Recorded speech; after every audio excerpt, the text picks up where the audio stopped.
देख रहे हैं डेन न्यूज खबरें आप तक और मैं हूं आपके साथ अंजलि मिश्रा। डेन न्यूज में आप सभी दर्शकों का स्वागत है। इस बुलेटिन की शुरुआत से पहले नजर डालते हैं आज के हेडलाइंस पर।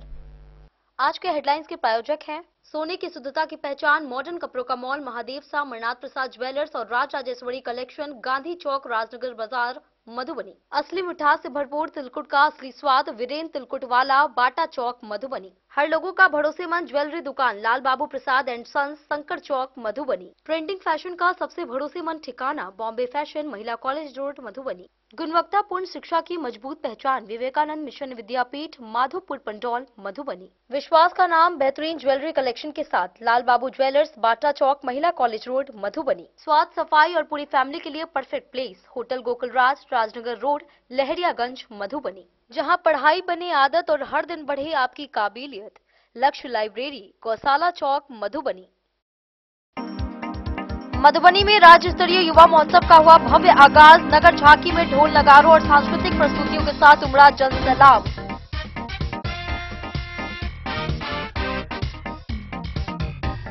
बाबूबरही में 2 नाबालिग लड़कियों के अपहरण का हुआ खुलासा। 2 अलग अलग मामलों में पुलिस ने दिखाई तत्परता, वहीं नाबालिगों को सुरक्षित किया गया बरामद।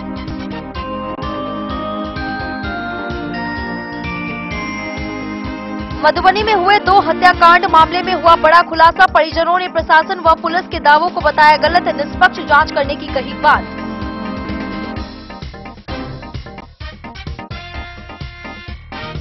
मधेपुर के धड़ीकारी टोला में पुलिस ने बड़ी कार्रवाई करते हुए 614 लीटर अवैध शराब की जब्त, साथ ही एक धंधेबाज को किया गया गिरफ्तार।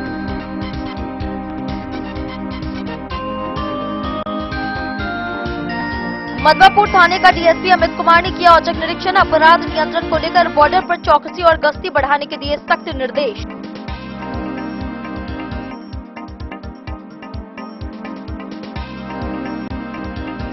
जयनगर के मुस्लिम टोला स्थित एक स्कूल में बुनियादी सुविधाओं से वंचित है स्कूल के छात्र छात्राएं। 4 दीवारी और शौचालय के अभाव में है विद्यालय परिसर।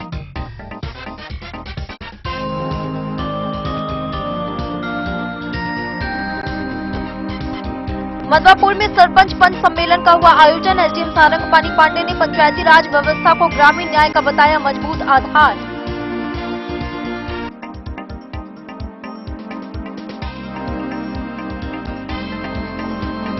मधुबनी में मनरेगा कमजोर करने के आरोप में वामपंथी दलों ने समाहरणालय पर किया जोरदार प्रदर्शन। 200 दिन रोजगार व 600 रुपए मजदूरी देने की मांग।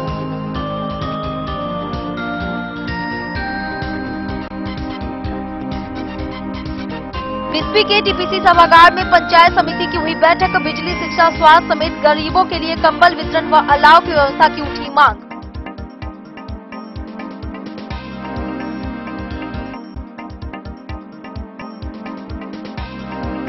और बेनीपट्टी विधानसभा क्षेत्र में मतदाता सूची शुद्धिकरण को लेकर कार्यशाला का हुआ आयोजन। मतदाता सूची में सुधार व फोटो अपडेट करने के दिए गए निर्देश।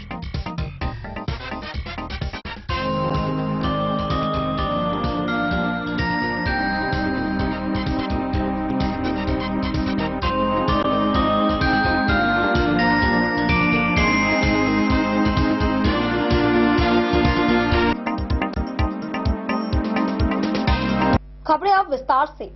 उत्साह, उल्लास और सांस्कृतिक विविधता से भरा मधुबनी शहर आज दिनांक 23 दिसंबर 2025 को राज्य स्तरीय युवा महोत्सव की भव्य नगर झांकी में डूबा नजर आया। जिलाधिकारी आनंद शर्मा एवं पुलिस अधीक्षक योगेंद्र कुमार के नेतृत्व में निकली झांकी में ढोल नगारों की गूंज, पारंपरिक नृत्य गीतों और रंगीन परिधानों ने लोगों को आकर्षित किया।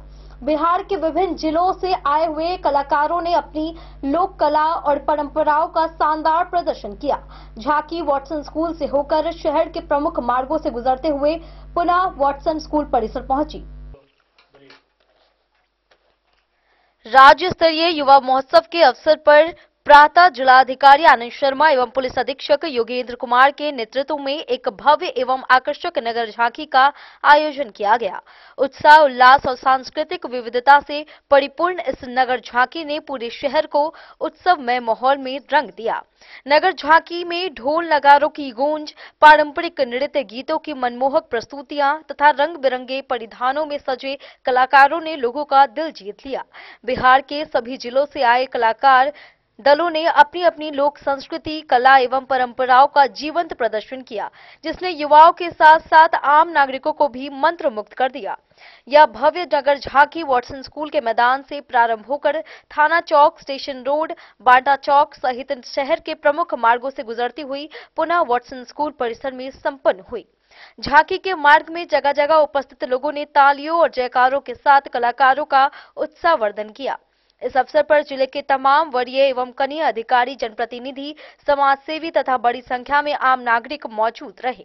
आयोजन के दौरान प्रशासनिक व्यवस्थाएं पूरी तरह चौक चौबंद रही, जिससे कार्यक्रम शांतिपूर्ण एवं सुव्यवस्थित ढंग से संपन्न हुआ।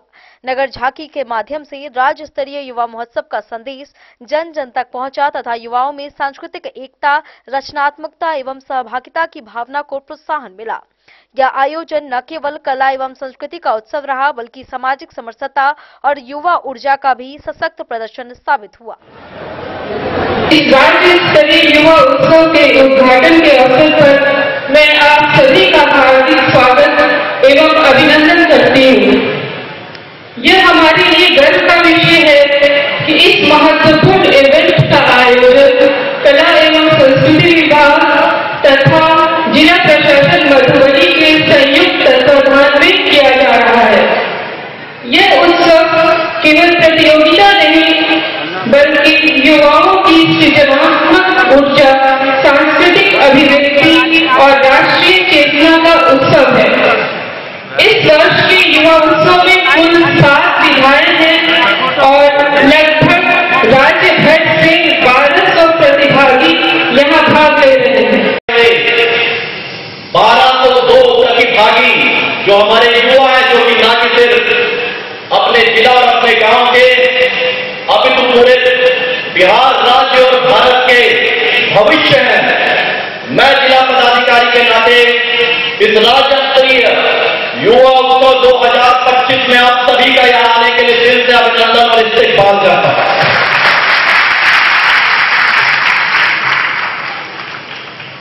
यह एक बड़ा अच्छा समय है हमारे लिए, एक अच्छा सभी बच्चों को अपनी प्रतिभा दिखाने के लिए एक अच्छा क्षण है।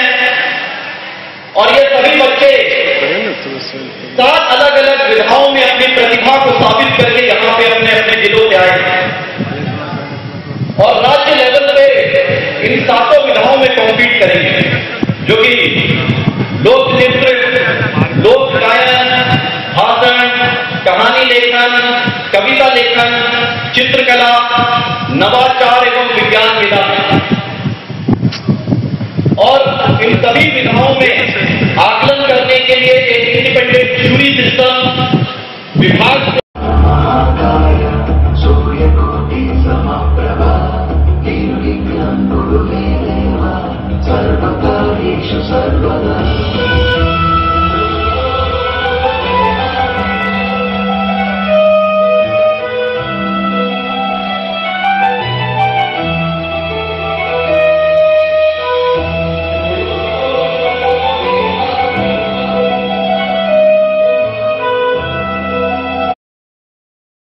इंडियन न्यूज के लिए मधुबनी से फिरोज आलम के साथ प्रवीण झा की रिपोर्ट। बाबूबरही थाना क्षेत्र के 2 अलग अलग गांवों से नाबालिग लड़कियों के गायब होने के मामलों में पुलिस को बड़ी सफलता हासिल हुई है। परिजनों द्वारा दर्ज कराई गई प्राथमिकी के आधार पर बाबूबरही पुलिस ने त्वरित कार्रवाई करते हुए दोनों नाबालिग लड़कियों को सुरक्षित बरामद कर लिया। बरामदगी के बाद उनका चिकित्सीय परीक्षण कराया गया तथा न्यायालय में बयान के लिए प्रस्तुत किया गया। पहले मामले में श्याम सिदप गांव निवासी कृष्ण मंडल, जबकि दूसरे में भूपट्टी गांव के रमन कुमार पासवान को नामजद आरोपी बनाया गया है। बाबूबरही थाना क्षेत्र के 2 अलग अलग गांव से नाबालिग लड़कियों को बहला फुसलाकर ले जाने के 2 मामले सामने आए हैं। इस संबंध में पीड़िताओं के परिजनों द्वारा स्थानीय थाने में प्राथमिकी दर्ज कराई गई थी। प्राथमिकी के आलोक में बाबूबरही पुलिस ने त्वरित कार्रवाई करते हुए दोनों नाबालिग लड़कियों को सुरक्षित बरामद कर लिया है। बरामदगी के बाद दोनों नाबालिग लड़कियों का चिकित्सीय परीक्षण कराया गया तथा उन्हें न्यायालय में बयान दर्ज कराने के लिए प्रस्तुत किया गया।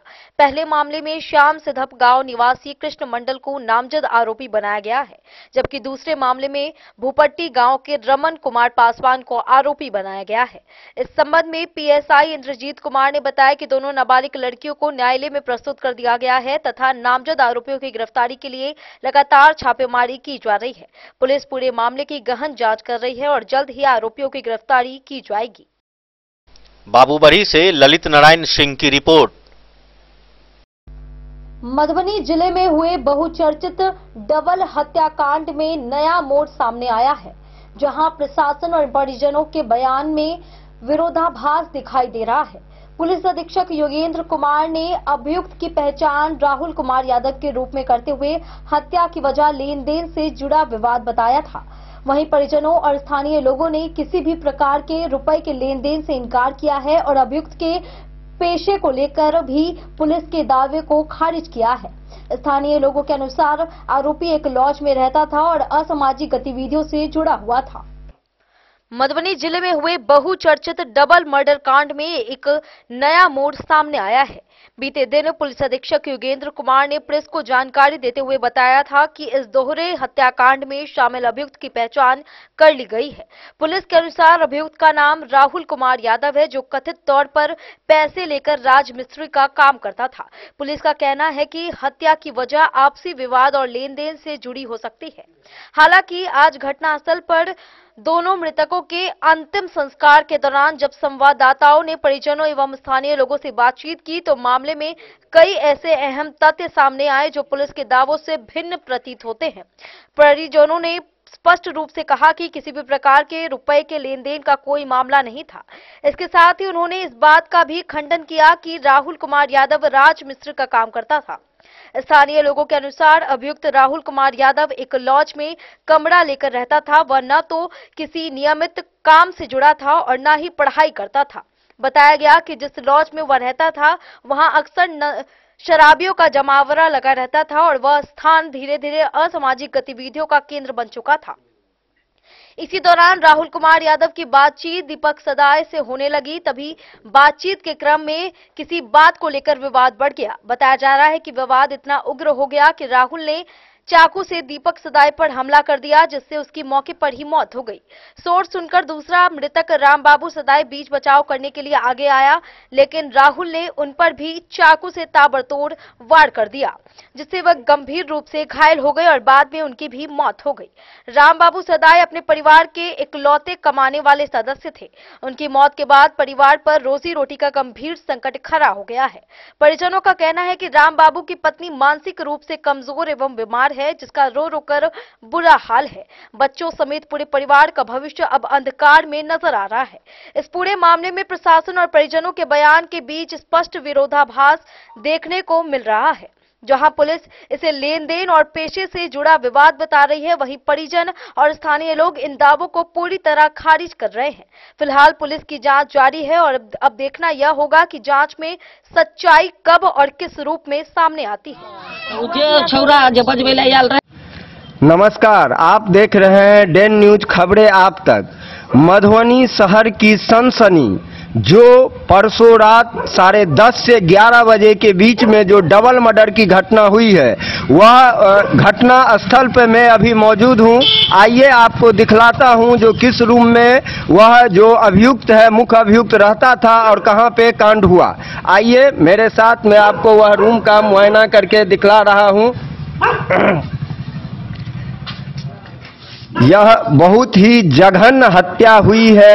यही वह लॉज है जो आप देख रहे हैं और यही वह कमरा है जहां पे यह जघन्य हत्याकांड को अंजाम दिया गया है। आप देख रहे हैं जो अभी भी नशा का कोई सामान रखा हुआ है, गोटी रखी हुई है, सिगरेट का खोखा नीचे पड़ा हुआ है और यही वह कमरा है जिस कमरा में आप लोग देख रहे हैं, छोटा सा कमरा है। यहीं पे सब खाने पीने के लिए आपस में बैठे और यहीं पे चाकूबाजी की घटना को अंजाम दिया गया है। देख रहे हैं यही वह जगह है जहां पे नशेड़ियों का अड्डा लगा रहता है। आए दिन यहां पे कोई सूखा नशा करने वाला, कोई दारू पीने वाला, कोई गांजा पीने वाला, सारे का सारा नशेड़ी का अड्डा। इसी जो आप देख रहे हैं यह लॉज नशेड़ियों का अड्डा था और यहीं पे डबल मर्डर की घटना घटित हुई है। आप देख रहे हैं जो इसके अगल बगल की जो जगह है वह भी पूर्ण रूप से जो है सो बिल्कुल एक गांव देहात की तरह लग रही है। इसके अगल बगल जितने भी हैं सारे स्टूडेंट यहाँ नाम के लिए स्टूडेंट थे, ये सब गजेरी नशेड़ी का अड्डा बना हुआ है।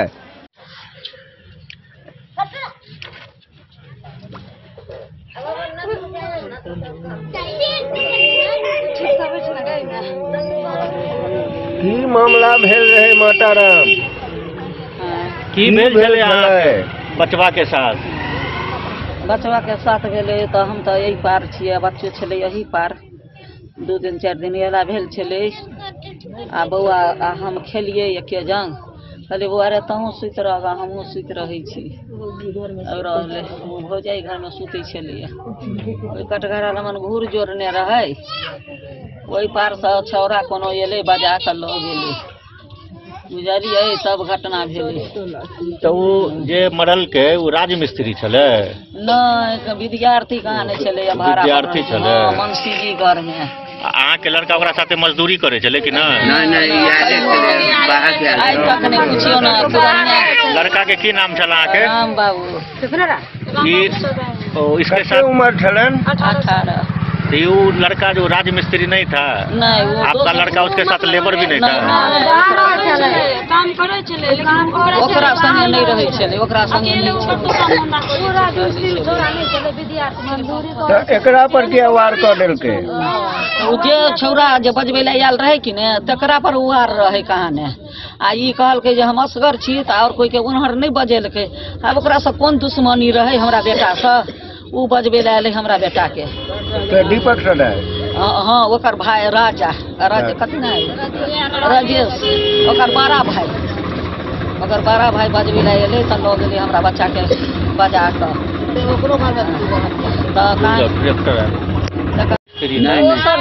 दोसर काम दू 4 दिन आयल छलै मखान पर जे काम भेलै से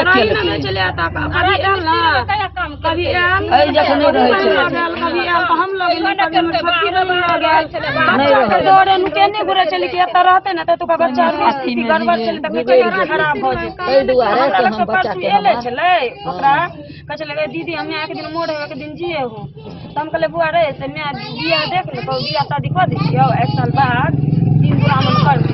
18 साल के बच्चा चले। अब देखियो परसों एला के बाद हम फिर फोन के लिए मैं गए तो बुआ के भेज दही, बुआ के भ गेले हमर देखा सुनी तो भेज दे। तो मैं कहल के साँझ पड़ गेले से बुआ आए नहीं जे तो काल भेज देबो हम। आ बाबू के ताबे में लग गेले ठेक फुसला का चक्कू मारते रह गेल बाबू के। वह ना इंसाफ मांगे छी और हम सब की चाहे हमर में विधवा जब बाबू हमर बाबू चले हमर एक बउआ चले 1 साल के, हमर बाबू एक्सपायर हो गेले। एक्सपायर केला के बाद हमर में दाइन करके काम क क बच्चा के पालने चले हम। करोद केना नहीं एते, अब दिल में चोट लग गया। अब वो सहारा खत्म हो गेले बुढ़िया के, बुढ़ापा के लाठी चले वो छिना गेले। अब बुढ़िया केना खेते, एक कान के बहिर भ गेले, बेटा मरले ओकर सो गए, जोड़ो के दर्द ओकरा पैर में चल नहीं सकैया। अहाँ के भेलिए? हम उनकर बहिन भेलिए। दीपक के? नहीं, राम बाबू सदाई के बहिन भेली हम। दीपक के भेल अहाँ के? दीपक ओइ टोल के छे मुसौरी के। डेन न्यूज के लिए प्रवीण कुमार झा की रिपोर्ट। मधेपुर थाने से करीब 800 मीटर दूर नवादा पंचायत के वार्ड 2 स्थित सोनपुर धड़ीकारी टोला में चल रहे अवैध शराब बाजार पर पुलिस ने सोमवार शाम छापा मारा। इस दौरान दर्जन भर घरों में छापेमारी कर पुलिस ने कुल 614 लीटर शराब जब्त की। कार्रवाई अपर थानाध्यक्ष अमित कुमार चौरसिया के नेतृत्व में की गई है। पुलिस के पहुंचते ही शराब बेचने वालों में अफरा तफरी मच गई और कई लोग फरार हो गए। मधेपुर थाना से महज 800 मीटर की दूरी पर नवादा पंचायत के वार्ड संख्या 2 स्थित सोनपुर धड़ीकारी टोला यूं तो सदियों से बांस से बने सूप, टोकरी आदि के निर्माण के लिए विख्यात रहा है, लेकिन शराबबंदी लागू होने के बाद यहां अवैध शराब कारोबार का धंधा तेजी से फैलने लगा है। प्रशासनिक शिथिलता के कारण शराब का कारोबार इस कदर बढ़ गया है कि शाम ढलते ही सभ्य और सज्जन लोग इस रास्ते से गुजरना छोड़ देते हैं। आखिरकार सोमवार की शाम धड़ीकारी टोला के दर्जन भर घरों में पुलिस ने छापेमारी कर बड़ी कार्रवाई की। इस दौरान पुलिस ने विभिन्न घरों से कुल 614 लीटर शराब बरामद किया। यह कार्रवाई अपर थानाध्यक्ष अमित कुमार चौरसिया के नेतृत्व में की गई थी। पुलिस टीम के मोहल्ले में पहुंचते ही शराब बेचने वालों में हड़कंप मच गया। महिला और पुरुष घर छोड़कर इधर उधर भागने लगे। आपाधापी के बीच पुलिस केवल एक शराब बेचने वाले युवक को पकड़ने में सफल रही। थानाध्यक्ष इंस्पेक्टर विश्वजीत कुमार ने बताया कि छापेमारी के दौरान 567 लीटर नेपाली शराब, 17 लीटर विदेशी शराब तथा 17 लीटर देसी चुलाई शराब बरामद की गई। उन्होंने बताया कि मौके से शराब भंडारण कर बिक्री करने के आरोप में स्थानीय निवासी 36 वर्षीय अशोक धड़ीकार को हिरासत में लेकर पूछताछ की जा रही है। छापेमारी दल में एसआई आनंद किशोर रजक, एसआई राखी कुमारी समेत कई पुलिस बल मौजूद रहे। बोले डेन न्यूज के लिए मधेपुर से अबू सलीम की रिपोर्ट। मधवापुर थाना में बुधवार को डीएसपी अमित कुमार ने थाना का निरीक्षण किया। उन्होंने अपराध नियंत्रण के लिए दिवा, संध्या एवं रात्रि गश्ती बढ़ाने का निर्देश देते हुए कहा कि किसी भी तरह की लापरवाही बर्दाश्त नहीं की जाएगी। निरीक्षण के दौरान थाना की साफ सफाई, विधि व्यवस्था एवं मालखाना की जांच की गई। कांडों की समीक्षा करते हुए लंबित मामलों के शीघ्र निष्पादन, वांछित अपराधियों की गिरफ्तारी, सीमा क्षेत्र में सतर्कता तथा शराब कारोबार पर सख्ती बरतने का निर्देश दिया गया। मधवापुर थाने में डीएसपी अमित कुमार ने अपराध नियंत्रण को लेकर स्पष्ट निर्देश देते हुए कहा कि दीवा, संध्या एवं रात्रि तीनों समय गश्ती बढ़ाना अनिवार्य है। गश्ती में किसी भी प्रकार की कोताही बर्दाश्त नहीं की जाएगी। डीएसपी बुधवार को थाना निरीक्षण के लिए मधवापुर पहुंचे थे। निरीक्षण के दौरान उन्होंने थाना परिसर की साफ सफाई एवं विधि व्यवस्था की स्थिति का जायजा लिया। इसके पश्चात मालखाना की जाँच करते हुए जब्त सामानों का मिलान पंजी से किया गया। कांडों की समीक्षा के क्रम में डीएसपी ने लंबित मामलों का शीघ्र निष्पादन करने का निर्देश अनुसंधानकर्ताओं को दिया। साथ ही वांछित अपराधियों की गिरफ्तारी को लेकर पुलिस अधिकारियों को आवश्यक दिशा निर्देश दिए। डीएसपी ने सीमावर्ती क्षेत्रों में विशेष सतर्कता बरतने की हिदायत पुलिस को दी। शराब कारोबार पर प्रभावी अंकुश लगाने के लिए उन्होंने चौकीदार को भी सक्रिय भूमिका निभाने की कड़ी चेतावनी दी। डेन न्यूज के लिए मधवापुर से एसके दीपक की रिपोर्ट। वक्त तो चला एक छोटे से ब्रेक का। मिलते हैं ब्रेक के बाद। आप बने रहिए हमारे साथ। त्योहार और शादी विवाह का सीजन आ गया है और इसी सुनहरे मौके पर राजनगर के विश्वसनीय प्रतिष्ठान महादेव शाह अमरनाथ प्रसाद ज्वेलर्स और Raj Rajeshwari collection RP mall अपने ग्राहकों के लिए लेकर आया है शानदार ऑफर। अब सोने चांदी के गहनों की मेकिंग चार्ज पर 32% तक की पाई छूट और डायमंड ज्वेलरी पर भी 22% तक का विशेष डिस्काउंट।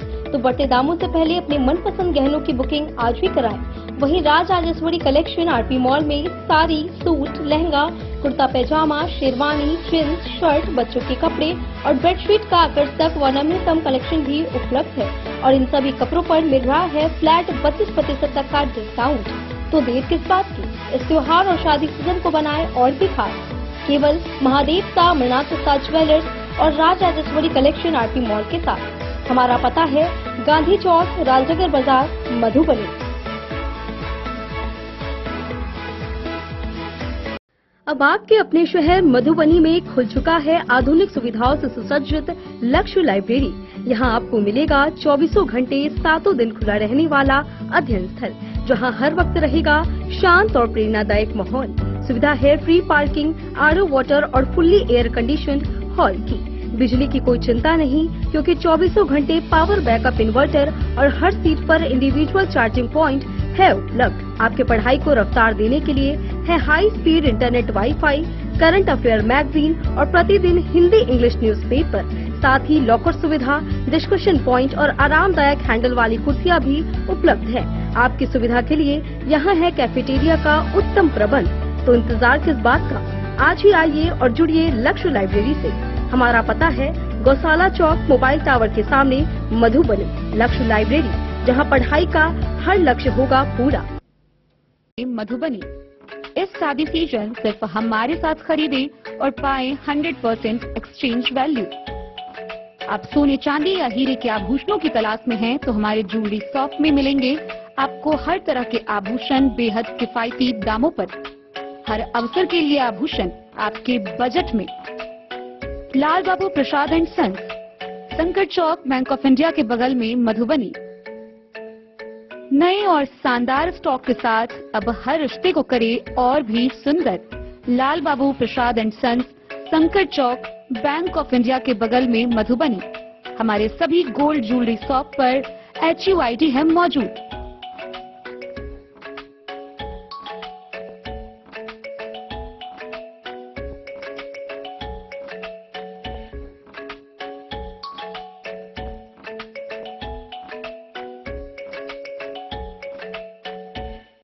ट्रेंड के इस जमाने में क्या आप भी चाहते हैं स्टाइलिश और फैशनेबल कपड़े?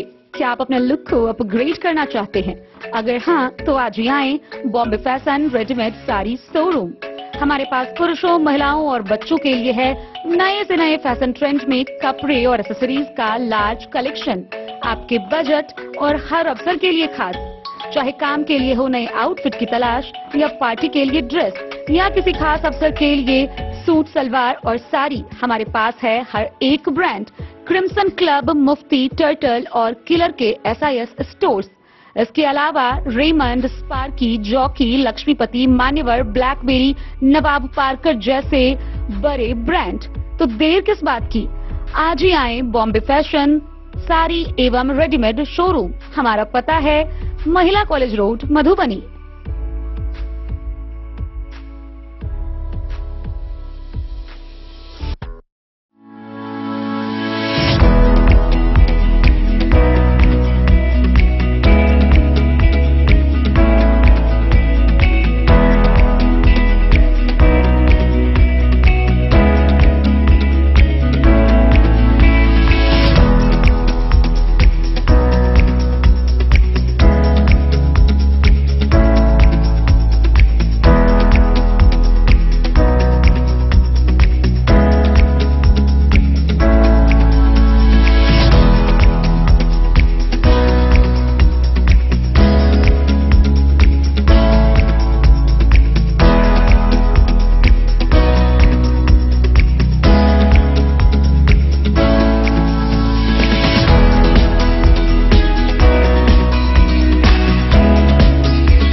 लाल बाबू ज्वेलर।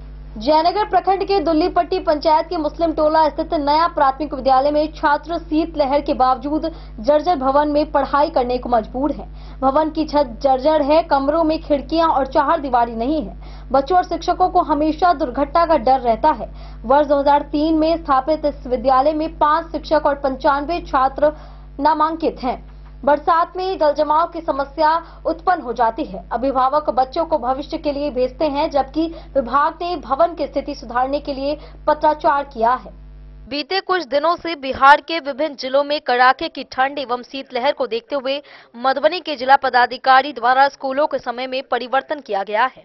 शीतलहर के दौरान बच्चे किसी तरह स्कूल में अपनी उपस्थिति दर्ज कराते हैं, लेकिन जयनगर प्रखंड में एक ऐसा भी विद्यालय है जहां के छात्र शीतलहर के बावजूद जर्जर भवन में जान जोखिम में डालकर पढ़ाई करने को मजबूर हैं। जयनगर प्रखंड के दुल्लीपट्टी पंचायत के मुस्लिम टोला स्थित नया प्राथमिक विद्यालय में पढ़ने वाले छात्र एवं पढ़ाने वाले शिक्षक भय और असुरक्षा के माहौल में पठन पाठन कर रहे हैं। शीतलहर के कारण विद्यालय में बच्चों की उपस्थिति में कमी देखने को मिल रही है। भवन की जर्जर स्थिति के चलते अभिभावक भी डर और चिंता के साथ साए में अपने बच्चों को स्कूल भेजने को मजबूर हैं। विद्यालय भवन की छत जर्जर है तथा विद्यालय में चारदीवारी का अभाव है। कमरों में दरवाजे और खिड़कियां नहीं है। खिड़कियां खुली रहने से बच्चों को हमेशा किसी अनहोनी का डर बना रहता है। पछुआ हवा के बीच बच्चे पढ़ाई कर रहे हैं, लेकिन हर समय दुर्घटना की आशंका बनी रहती है। प्राप्त जानकारी के अनुसार उक्त विद्यालय की स्थापना वर्ष 2003 में हुई थी तथा वर्ष 2005 में तत्कालीन प्रधान अध्यापक द्वारा भवन का निर्माण कराया गया था। शिक्षा विभाग के अभियंता एवं अधिकारियों को समुचित निगरानी नहीं होने के कारण आज भी भवन की छत से लोहे का रॉड बाहर नजर आ रहा है। उक्त विद्यालय में कुल 3 कमरे एवं 1 कार्यालय है, जहां 5 शिक्षक कार्यरत हैं तथा 95 बच्चे नामांकित हैं। विद्यालय में 4 दीवारी शौचालय एवं पीने के पानी की व्यवस्था नहीं है। वहीं बरसात के समय विद्यालय परिसर में जल जमाव की गंभीर समस्या उत्पन्न हो जाती है। पंचायत समिति सदस्य कृष्ण कुमार ठाकुर ने बताया कि विद्यालय भवन की स्थिति को लेकर विभाग द्वारा जांच टीम आती है, लेकिन स्थानीय पदाधिकारियों द्वारा इस मामले में कोई विशेष रुचि नहीं दिखाई जाती। अभिभावक मोहम्मद कासिम ने बताया कि विद्यालय भवन पूरी तरह जर्जर अवस्था में है, बावजूद इसके बच्चों के भविष्य को देखते हुए उन्हें पढ़ने के लिए स्कूल भेज रहे हैं। यहां कभी भी कोई बड़ी घटना घट सकती है। प्रभारी प्रधानाध्यापक रविंद्र कुमार ने बताया कि विद्यालय भवन जर्जर है और ऐसी स्थिति में बच्चों की जान को खतरा बना रहता है। शिक्षक एवं बच्चे दोनों को सतर्क रहकर पठन पाठन करना पड़ता है। इस संबंध में पूछे जाने पर शिक्षा पदाधिकारी पूनम राजीव ने बताया कि क्षतिग्रस्त विद्यालय भवन को लेकर विभाग को पत्राचार किया जा चुका है। विद्यालय इसलिए पढ़ते हैं विद्यालय के लिए, समझे। अब कहने की मतलब अगर अंदर में विद्यालय नहीं होगा सही ढंग से तो आगे बच्चे नहीं कुछ कर पाएगा। और ये रह गया बात, यहाँ थोड़ा बच्चे का हर चीज जो है मास्टर वगैरह जितना है सब इसके ऊपर ध्यान दे।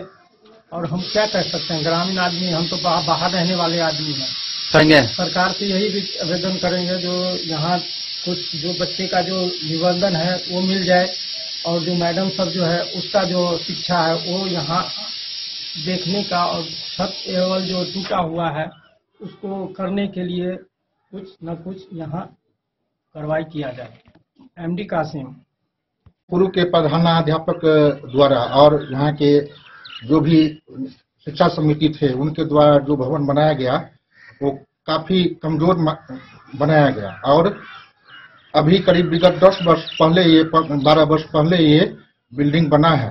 और यहाँ पे जो बच्चे आते हैं और बच्चे के अभिभावक, बच्चे और शिक्षक सारे लोग सहमे रहते हैं कि किसी भी समय कभी भी विद्यालय गिर जाएगा और बच्चे की जान हमेशा जोखिम में रहता है।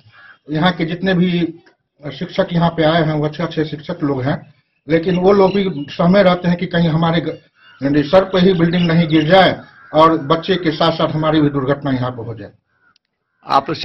हम शिक्षा विभाग से मांग करते हैं कि अविलंब नए विद्यालय निर्माण के लिए यहाँ पे राशि निर्गत किया जाए और फिर से नए सिरे से विद्यालय भवन बनाया जाए। हो गया। मेरा नाम कृष्ण कुमार ठाकुर, पंचायत समिति सदस्य, जयनगर प्रखंड क्षेत्र संख्या 9। बच्चे की हालात बहुत हम लोग भय से ग्रसित रहते हैं, क्योंकि जून 2025 में मैंने विशेष शिक्षक रूप में यहाँ ट्रांसफर होकर आया हूँ। यहाँ पहले से कोई प्रधान शिक्षक नहीं थे, तो विद्यालय संचालन करने के लिए मुझे प्रभारी बनाया गया। लेकिन भवन का स्थिति देख करके मन में हमेशा भय रहता है कि कब कोई अनहोनी घटना न घट जाए। यहाँ खिड़की नहीं है, दरवाजा नहीं है, 4 दीवारी नहीं है। बरसात के दिनों में विद्यालय कैंपस में 1.5 से 2 फीट पानी लग जाता है। छत कब क्या हो जाए, गिर जाए। कार्यालय में रहते हैं तो ऊपर से चट्टान टूट के गिरते रहता है छत से। हम लोग खुद सहमे रहते हैं सर। मेरा नाम रविंद्र कुमार हुआ। डेन न्यूज के लिए जयनगर से मोहम्मद अली की रिपोर्ट। मधवापुर प्रखंड में एसडीएम सारंग पानी पांडे ने कहा कि पंचायती राज की बड़ी विशेषता यह है कि फरियादियों को उनके गांव में ही न्याय मिल जाता है। उन्होंने सरपंच और पंचों को संबोधित करते हुए कहा कि गांव के विवाद पंचायत स्तर पर ही निपटते हैं। जिला स्तरीय सम्मेलन सरपंच पंच संघ के 19वें स्थापना दिवस पर आयोजित हुआ। कार्यक्रम में पदाधिकारी सरकार से अधिकारों पर चर्चा कर अपने विचार रखे। डीएसपी अमित कुमार, सरपंच, पंच और पंचायत समिति सदस्य इस मौके पर मौजूद रहे। मधवापुर में एसडीएम सारंग पानी पांडे ने कहा कि फरियादियों को उनके गांव में ही न्याय दिलवाने की व्यवस्था पंचायती राज की सबसे बड़ी विशेषता है। उन्होंने बुधवार को मधवापुर प्रखंड मुख्यालय स्थित मिनी स्टेडियम में मधुबनी जिले के सरपंच एवं पंचों को संबोधित करते हुए यह बात कही। इस अवसर पर जिला स्तरीय सम्मेलन का आयोजन सरपंच पंच संघ के 19वें स्थापना दिवस के अवसर पर किया गया था। एसडीएम ने कहा कि गांव के विवाद पंचायत स्तर पर ही निपटाए जाते हैं और यह संभव सरपंच सरपंच एवं पंचों की काबिलियत एवं निष्ठा की वजह से ही होता है।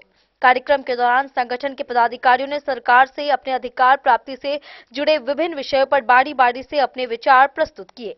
इस मौके पर डीएसपी अमित कुमार सहित प्रखंड से राज्य स्तर तक के मुखिया, सरपंच, पंच और पंचायत समिति सदस्य तथा सांगठनिक अधिकारी उपस्थित रहे। द न्यूज के लिए मधवापुर से एसके दीपक की रिपोर्ट।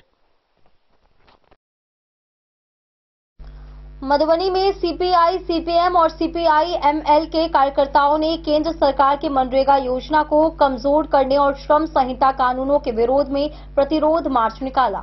मार्च में सैकड़ों वामपंथी कार्यकर्ता शामिल हुए और उन्होंने महात्मा गांधी का नाम हटाने, रोजगार की गारंटी एवं दैनिक मजदूरी बढ़ाने की मांग की।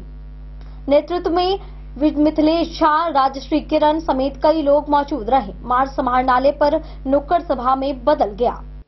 संयुक्त वामपंथी दलों के राष्ट्रव्यापी आह्वान पर मनरेगा योजना को कमजोर करते हुए बंद करने के केंद्र सरकार के प्रयास तथा श्रमिक कानूनों और उनके अधिकारों को समाप्त करने के संदर्भ में 4 श्रम संहिता कानून को रद्द करने के सवालों को लेकर मधुबनी समाहरणालय पर सीपीआई, सीपीएम और सीपीआई-एमएल के कार्यकर्ताओं द्वारा प्रतिरोध मार्च निकाला गया। टाउन क्लब मैदान मधुबनी से सैकड़ों वामपंथी कार्यकर्ताओं ने मनरेगा योजना से महात्मा गांधी का नाम हटाने की साजिश वापस लेने, वर्ष में 200 दिन रोजगार की गारंटी देने, दैनिक मजदूरी 600 रुपए करने और केंद्र सरकार के अंशदान को कम कर राज्यों पर 40% का बोझ डालने के प्रयासों के विरोध में मार्च किया। वक्ताओं ने केंद्र सरकार के इन कदमों को पूंजीवादी और जन विरोधी करार देते हुए अविलंब इन्हें वापस लेने की मांग की। प्रतिरोध मार्च का नेतृत्व सीपीआई जिला मंत्री मिथिलेश झा, राष्ट्रीय परिषद सदस्य राजश्री किरण, सीपीएम जिला मंत्री मनोज यादव और सीपीआई-एमएल के भूषण सिंह ने किया। नेतृत्वकर्ताओं में सीपीआई राज्य परिषद सदस्य मनोज मिश्रा, राकेश कुमार पांडे, सूर्य नारायण महतो, जिला नेतृत्व के साथी संतोष कुमार झा, शशि भूषण सिंह समेत कई लोग मौजूद रहे। प्रतिरोध मार्च शहर के विभिन्न इलाकों से होते हुए समाहरणालय पर नुक्कड़ सभा में बदल गया। नुक्कड़ सभा को संबोधित करते हुए वक्ताओं ने कहा कि एनडीए सरकार देश के स्वतंत्रता आंदोलन के शहादत, त्याग और तपस्या को धूमिल करते हुए महात्मा गांधी की अंतर्राष्ट्रीय छवि को समाप्त करने का प्रयास कर रही है। उन्होंने कहा कि देश के लोकतंत्र को कमजोर करने, पूंजीपतियों के इशारे पर ग्रामीण बेरोजगारी बढ़ाने और राज्यों पर मनरेगा योजना का बोझ डालने के पीछे एनडीए की सरकार की साजिश है। मनरेगा का नाम बदलकर गारंटी फॉर रोजगार एंड आजीविका मिशन कर महात्मा गांधी को अपमानित करने का प्रयास किया जा रहा है। देश की जनता केंद्र सरकार के ऐसे प्रयासों को बर्दाश्त नहीं करेगी। राष्ट्रव्यापी वाम दलों के इस प्रतिरोध मार्च को देश के सभी जिला मुख्यालयों में भी आयोजित किया जा रहा है। मधुबनी से फिरोज आलम की रिपोर्ट। बिस्वी प्रखंड मुख्यालय स्थित टीपीसी सभागार में प्रखंड पंचायत समिति की बैठक में सदस्यों ने ठंड को देखते हुए कंबल और अलाव की व्यवस्था करने की मांग की। बैठक की अध्यक्षता रीता कुमारी ने की और बीडीओ बसंत कुमार सिंह ने संचालन किया। बैठक में बिजली, शिक्षा, स्वास्थ्य, नल जल योजना, किसानों को खाद व बीज की समय पर आपूर्ति और मनरेगा मजदूरों की केवाईसी सहित कई मुद्दों पर चर्चा की गई। बिस्वी प्रखंड मुख्यालय स्थित टीपीसी के सभागार में मंगलवार को प्रखंड पंचायत समिति की सामान्य बैठक आयोजित की गई। बैठक की अध्यक्षता प्रखंड प्रमुख रीता कुमारी ने की, जबकि बैठक का संचालन बीडीओ बसंत कुमार सिंह ने किया। इस मौके पर पिछली बैठक की पुष्टि के साथ ही आगामी कार्य योजनाओं पर विस्तार से चर्चा की गई। आगामी पंचायत चुनाव एवं आरक्षण को लेकर सदस्यों ने प्रशासन से स्पष्ट जानकारी देने की अपील की। इस अवसर पर प्रखंड पंचायती राज पदाधिकारी शेखर कुमार ने कहा कि समय से ही चुनाव होंगे और आरक्षण की स्थिति भी बदल जाएगी। बैठक में सरकार द्वारा चलाए जा रहे कल्याणकारी योजनाओं के संबंध में पदाधिकारियों ने अपने अपने विभागों की जानकारी सदस्यों को दी। बैठक के दौरान बिजली आपूर्ति, बिजली विभाग द्वारा उपभोक्ताओं को परेशान किए जाने, बिजली की लो वोल्टेज रहने से जुड़े प्रश्न पूछे गए। शिक्षा विभाग में शिक्षकों की पोस्टिंग, मध्याह्न भोजन योजनाओं में गड़बड़ी एवं आंगनबाड़ी केंद्र बंद रहने की समस्याएं पर सदस्यों ने अपनी बातें रखी। स्वास्थ्य विभाग, हर घर नल जल योजना के बंद होने, पीएचईडी विभाग के कामकाज में खामी को लेकर भी चर्चा की गई। किसानों को खाद एवं बीज समय पर न मिलने तथा योजनाओं में गड़बड़ी की जांच कराने की मांग की गई। सदस्यों ने सामाजिक सुरक्षा पेंशन, खाद्य सुरक्षा एवं मनरेगा मजदूरों की KYC, महिला रोजगार योजना सहित कई अन्य बिंदुओं पर भी चर्चा किया। ठंड को देखते हुए गरीबों के बीच कंबल वितरण और अलाव की व्यवस्था करने की मांग भी सदस्यों ने की। बैठक में CO Santosh Kumar Singh, VPRO Shekhar Kumar, MO Kaushal Kumar Mandal, VAO Kaushal Kumar Singh, PO मनोरंजन कुमार रंजन समेत कई लोग मौजूद रहे। बिस्फी से सत्यनारायण यादव की रिपोर्ट। वक्त तो चला एक छोटे से ब्रेक का, मिलते हैं ब्रेक के बाद, आप बने रहिए हमारे साथ। वीरेंद्र तिलकुट वाला, जहां पाएंगे गया के मशहूर कारीगर द्वारा तिलकुट, मुरब्बा, खजूर, अमोट, रुमाली लच्छा, घी लच्छा, गजक, गुड़ मेवा, चीनी मेवा।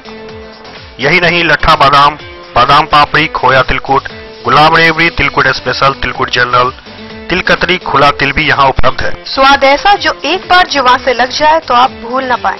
हम रखते हैं आपकी सेहत का ख्याल, इसलिए पूरी सफाई व स्वच्छता के साथ यहाँ आपका मनपसंद तिलकुट तैयार किया जाता है। एक बार अवश्य पधारें वीरेंद्र तिलकुट वाला, बाटा चौक, बाटा शोरूम के सामने, मधुबनी। गोकुल राज।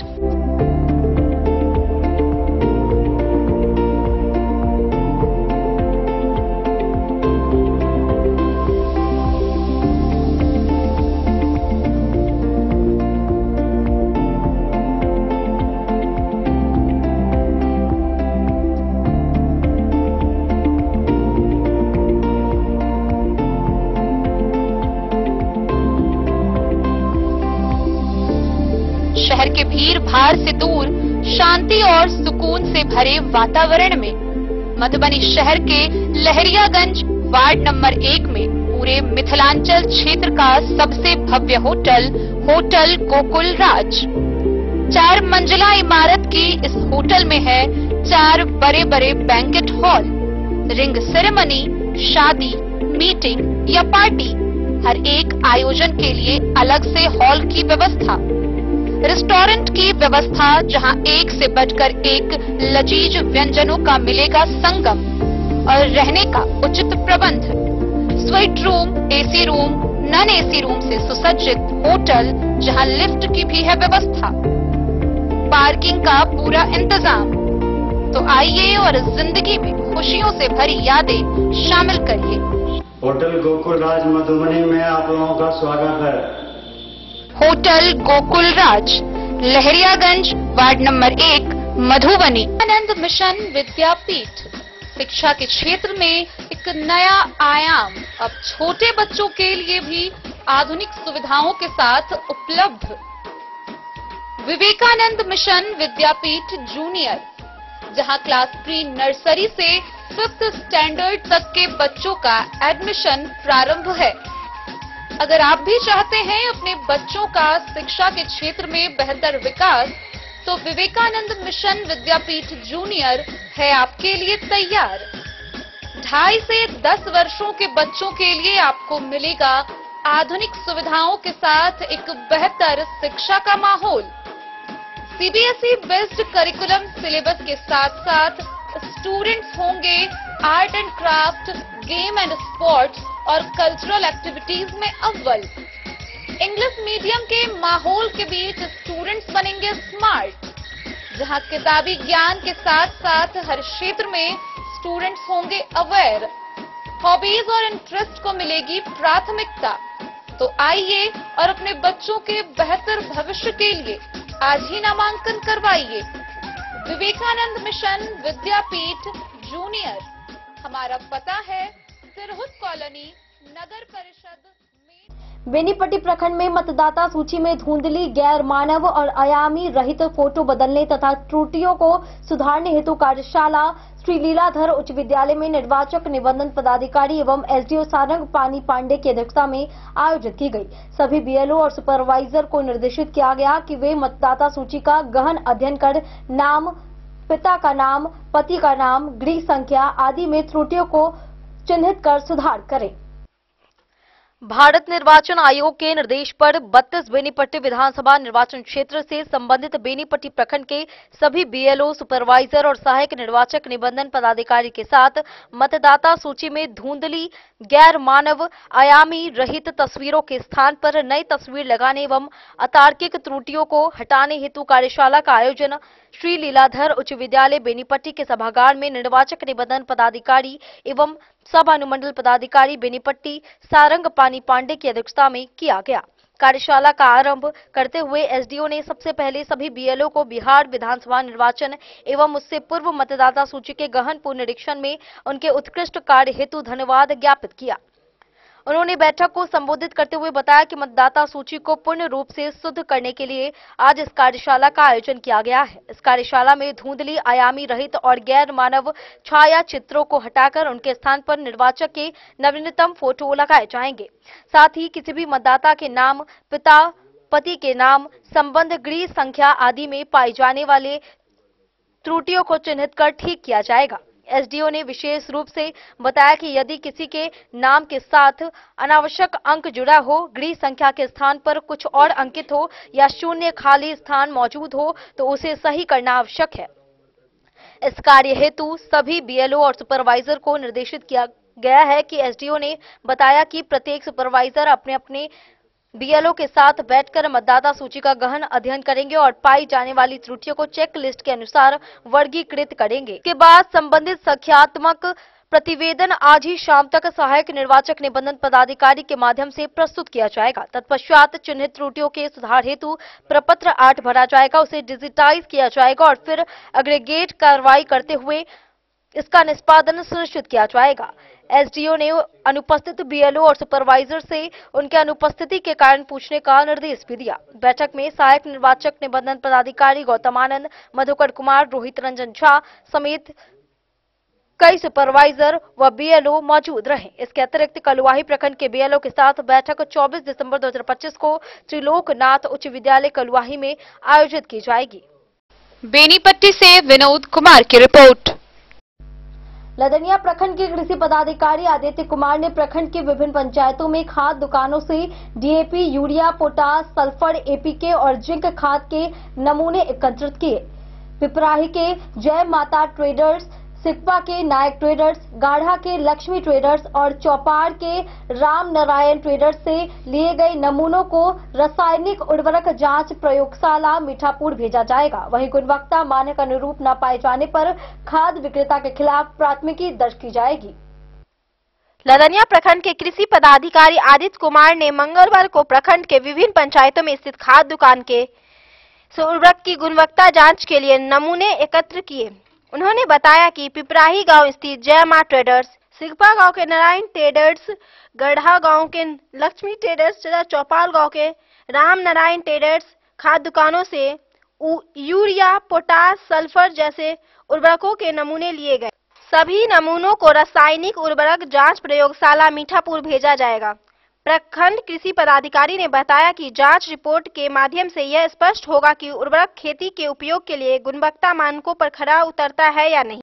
यदि उर्वरक गुणवत्ता मान के अनुरूप नहीं पाया जाता है तो संबंधित खाद विक्रेता के विरोध में कार्रवाई की जाएगी। उन्होंने आगे बताया कि किसानों को गुणवत्तापूर्ण उर्वरक उपलब्ध कराने के उद्देश्य से कृषि विभाग द्वारा समय समय पर खाद दुकानों से नमूने लेकर उसकी जाँच कराई जाएगी। डेन न्यूज के लिए जयनगर से मोहम्मद अली की रिपोर्ट। मधुबनी जिला टेबल टेनिस एसोसिएशन ने इस साल से प्रतिवर्ष एक्समस टेबल टेनिस टूर्नामेंट आयोजित करने का निर्णय लिया है। यह टूर्नामेंट 27 से 28 दिसंबर को जिला खेल भवन में आयोजित होगा।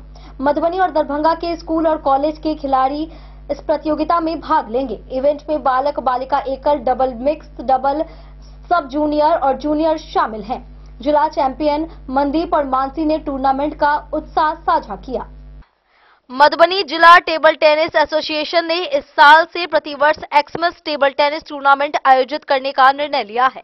एसोसिएशन की अध्यक्षा विजेता देवी ने बताया कि इस वर्ष से हर साल यह टूर्नामेंट नियमित रूप से कराया जाएगा। इस 2 दिवसीय प्रतियोगिता का आयोजन 27 दिसंबर से जिला खेल भवन में शुरू होगा। जिला सचिव संतोष झा ने बताया कि इस टूर्नामेंट में मधुबनी और दरभंगा के विभिन्न स्कूल और कॉलेज के खिलाड़ी भाग लेंगे।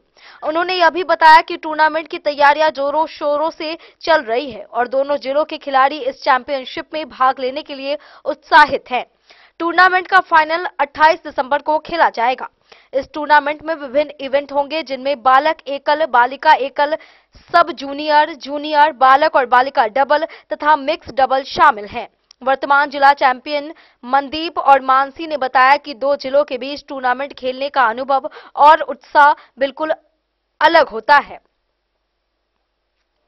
उत्कृष्ट खिलाड़ी आयुष, सृष्टि, अंकित, नीरज, काहा, वैष्णवी, सौर्य ने कहा कि इस तरह के टूर्नामेंट से उन्हें नया अनुभव और बहुत कुछ सीखने को मिलता है। इसके अलावा कुमार रवि, मीरा, सुनील ठाकुर, संदीप मंडल ने सभी खिलाड़ियों को इस टूर्नामेंट के लिए शुभकामनाएं दी। डेन न्यूज के लिए प्रवीण कुमार झा की रिपोर्ट। बेनीपट्टी प्रखंड के एकतारा हाई स्कूल मैदान में पीपीएल सीजन 5 का फाइनल मैच औसी बनाम सीरियापुर के बीच खेला गया। औसी की टीम ने टॉस जीतकर पहले गेंदबाजी करते हुए सीरियापुर को 115 रन पर ऑल आउट किया। वहीं बल्लेबाजी में औसी ने 7 विकेट खोकर 16 ओवर में 118 रन बनाकर सीरीज अपने नाम किया। बेनीपट्टी प्रखंड के एकतारा हाई स्कूल के मैदान में पीपीएल सीजन 5 का फाइनल मैच औसी बनाम सीरियापुर के बीच खेला गया। औसी की 0 माइल टीम ने टॉस जीतकर पहले गेंदबाजी करते हुए 18.4 ओवर में सीरियापुर की टीम को 115 रन पर ऑल आउट कर दिया। इसके बाद औसी की टीम ने बल्लेबाजी करते हुए 7 विकेट खोकर 16 ओवर में 118 रन बना लिया और सीरीज अपने नाम किया। मैन ऑफ द सीरीज और बेस्ट बॉलर का खिताब कलीम के नाम रहा, जबकि बेस्ट बैट्समैन का खिताब सीरियापुर के सिबाजी को मिला। विजेता टीम को राह स्प्लेंडर बाइक और कप देकर सम्मानित किया गया, जबकि उप विजेता टीम को 25,000 रुपए नगद और कप देकर सम्मानित किया गया।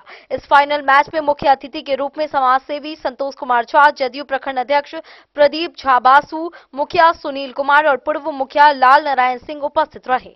मैच में एम्पायर की भूमिका पप्पू सर और प्रदीप सहनी ने निभाई, जबकि कमेंट्री मुकेश चौधरी द्वारा की गई। इस आयोजन के अवसर पर प्रदीप झा बासु ने कहा कि इस तरह के आयोजन ग्रामीण क्षेत्रों में युवाओं को अपनी प्रतिभा दिखाने का अवसर प्रदान करते हैं और यह आयोजन सभी पंचायतों में होना चाहिए।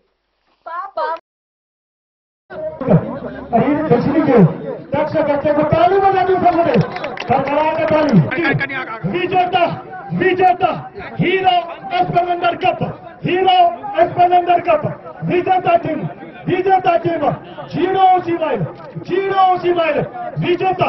हमारा लगभग 80% खिलाड़ी लगभग जैसे छे, तो कलीम हमारे टीम से खेले छे। कलीम जे छे हमारे टीम से संतोष झा हमारे टीम चले छे। बिल्कुल खेले छे, तो टॉप बैट्समैन छे हमारे टीम के। और हम इनको और जे उपविजेता इनको दुनू के हम कहना जी उपविजेता देखियो हार जीत के नहीं छे। अहाँ सब बहुत बढ़िया करो, 5 ओवर देखलो हम करवाते गेलो, हम समय नहीं रहा और बहुत बढ़िया प्रयास करो। अहाँ सब बहुत ठीक लागल। अहाँ सब बैटिंग और व्यापारी व्यापार डिजिटल और अन्य व्यापार हमारा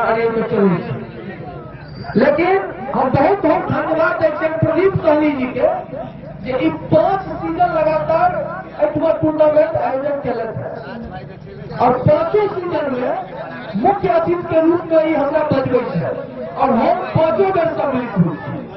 जहिना पहला में लोग पढ़े छे, दूसरा में पढ़े छे, फिर 5वां में पढ़े छे, तहिना 5 सीजन में हमरा प्रत्येक बेर प्रदीप सहनी जी द्वारा और का दर्शक कमेंटेटर हमारे संडे के सुबह क्लास है 12 बजे तक, लेकिन तैयो हम अइयो तब तक पहला इनिंग खत्म हो गया सर। लेकिन हम क्रिकेट से इतने प्रेम करी छे कि हम अपन इंस्टीट्यूट के साथ साथ 14 साल से शायद हमारा जाए कि मधुबनी जिला में पहला एक ग्राउंड है जो पंचायत प्रीमियर लीग हम स्टार्ट कर रही है और एक बाहर के प्लेयर क्रिकेट टूर्नामेंट में हम खेलोगे। हम बहुत छोटी सी बात बोलो, लेकिन बहुत बड़ा बात भी है। सबसे पहले बात हम आगे बता दें कि पंचायत लेवल में टूर्नामेंट जो है उसमें की हो कि एक पंचायत के 11 खेलते चलिए, और उनमें कोई जगह अगर मान लीजिए बाहर के खिलाफ गलत है। दूसरी बात एक देखो के मिले कि गली कुची में भी अगर कोई अगर अच्छा खेल रहा है एक कमर्शियल मैच कोई पैसा पर करो खिलाफ हो गया तो पैसा के मैच है, और ई भेले सामाजिक का मैच यही में से खिलाड़ी को बढ़ते और जाकर आगे फोकस करते। क्रिकेट के आगे डेट में स्पोर्ट बहुत आगे थे। पंचायती टूर्नामेंट बहुत बढ़िया थे हर एक खिलाड़ी में, और हर एक खिलाड़ी की जज्बा हो कि हम जाकर बेनीपट्टी से विनोद कुमार की रिपोर्ट।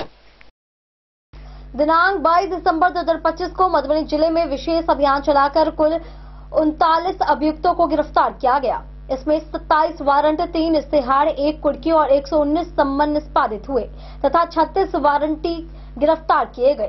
गिरफ्तार अभियुक्त में शराब कारोबार 6, हत्या के प्रयास में 2, महिला उत्पीड़न में 2 और अन्य मामले में 3 शामिल हैं। अपराध नियंत्रण और यातायात सुरक्षा के तहत 64 वाहनों से 1,33,500 रुपये जुर्माना वसूला गया। दिनांक 22 दिसंबर 2025 को मधुबनी जिला अंतर्गत चलाए गए विशेष अभियान के दौरान पुलिस ने महत्वपूर्ण सफलता प्राप्त की। इस अभियान के तहत कुल 49 अभियुक्तों को गिरफ्तार किया गया तथा 27 वारंट, 3 इश्तेहार, 1 कुर्की और 119 सम्मन का निष्पादन किया गया। इसके अतिरिक्त 36 वारंटी को गिरफ्तार किया गया। पुलिस महानिदेशक बिहार पटना के आदेश अनुसार एवं पुलिस अधीक्षक मधुबनी के निर्देशन में हत्या, लूट, डकैती, बलात्कार, पुलिस पर हमला इत्यादि गंभीर मामलों में प्राथमिकी के आधार पर कुर्की जब्ती की कार्रवाई की गई।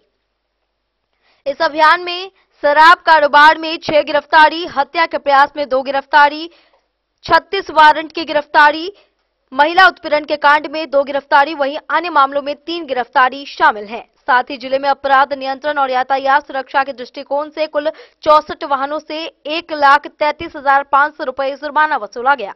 अभियान के दौरान देसी विदेशी शराब की 1,741 लीटर बरामद की गई तथा 6 मोटरसाइकिल भी जब्त की गई। Bureau report Madhubani. आज के इस बुलेटिन में फिलहाल इतना ही। कल फिर हाजिर होंगे नए खबरों के साथ। तब तक दीजिए पूरी टीम को इजाजत और मधुबनी के हर छोटे बड़े खबरों को देखने के लिए देखते रहिए डेन न्यूज खबरें आप तक। नमस्कार।